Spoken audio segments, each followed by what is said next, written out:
যে বাংলাদেশে তো গণতন্ত্রের চর্চাই হয়নি ওই জিয়াউর রহমান সাহেবের কয়েকটা বছর ছাড়া, যে বিজ্ঞান অতি দ্রুত সামনের দিকে এগিয়ে চলেছে।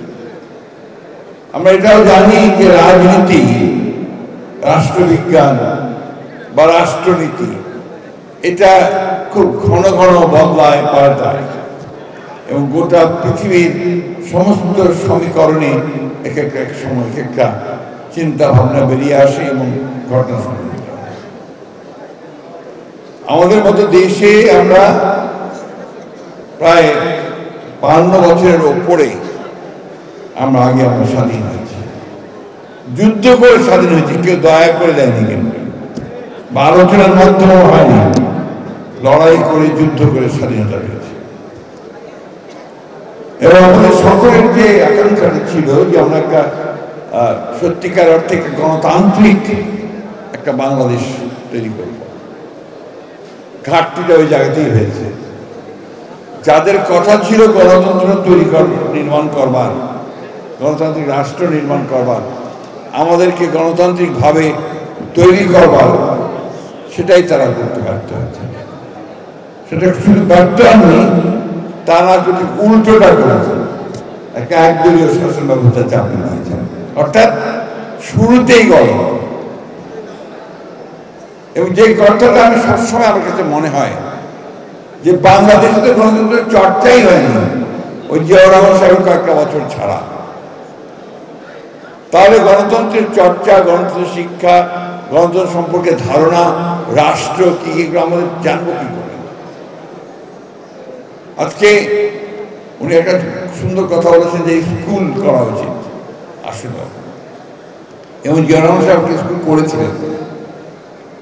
তিনি বিএনপির একটা স্কুল তৈরি করেছিলেন। সেই স্কুলে নেতাদেরকে, কর্মীদেরকে সেখানে প্রশিক্ষণ দেওয়া হতো। এবং যে কাজটা আমাদের ভারপ্রাপ্ত চেয়ারম্যান, যিনি এখন আমাদের সামনের দিকে নতুন করে স্বপ্ন দেখাচ্ছেন, নতুন করে বাংলাদেশ তৈরি করবার জন্য দিন রাত পরিশ্রম করছেন, তিনি যে কাজগুলো করবেন সে কাজগুলো ইমপ্লিমেন্ট করবেন, যাদেরকে দিয়ে বাস্তবায়িত করবেন, তারা যদি শিক্ষিত না হয়, তারা যদি প্রশিক্ষিত না হয়, সেই কাজটা সম্পর্কে যদি ধারণা না থাকে, তাহলে সেই কাজটা তো হবে না। এটা তো বাস্তবতা, তাই না? তো সেই কারণেই আমি বক্তব্য আবারই শুধু বলতে চাই যে আমরা একদিন যুদ্ধ করেছি, আরেকটা এখন যুদ্ধ হচ্ছে আমাদের নিজেদেরকে তৈরি করা। খুব বিখ্যাত কবি, অল্প বয়সে যিনি মারা গেছেন, তার কবিতার একটা লাইন মনে বলতে চাই, পরের জন্য যুদ্ধ করেছি অনেক, এবার যুদ্ধ তোমার আর আমার জন্য। এই যুদ্ধ আমাদেরকে এখন করতে হবে, আমাদের জন্য, আমাদের নির্মাণ করার জন্য।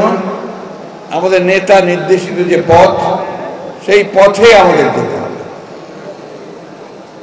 এবং ব্যাপারটাকে কিন্তু খুব ভালোভাবে লক্ষ্য করা দরকার যে বিশাল সমস্যা,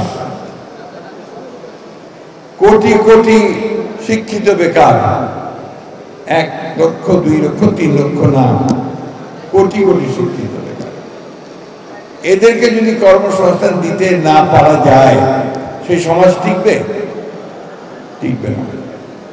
এই জন্যেই সবার আগে উনি যে কাজটা শুরু করেছেন যে এই কর্মসংস্থান কিভাবে সৃষ্টি করা যায়, এবং তিনি যে চিন্তাগুলো করে নিয়ে আসছেন সামনের দিকে, এই যুবকদেরকে তিনি পরিপূর্ণভাবে, যুবক শ্রেণীকে তিনি কাজে লাগাবেন, এটার জন্য আপনাদেরকে তৈরি দিতে হবে। আমাদের তো বয়স পার হয়ে গেছে, আমরা বড়জোর 1-2টা যদি বেঁচে থাকি তাহলে 1-2টা ক্লাস নিতে পারবো, কিন্তু তৈরি হতে হবে। আজকের দিনে আমি এই কথাটার উপর সবচেয়ে বেশি জোর দিতে চাই, রাজনৈতিক তর্ক বিতর্ক কুতর্কে যেতে চাই না।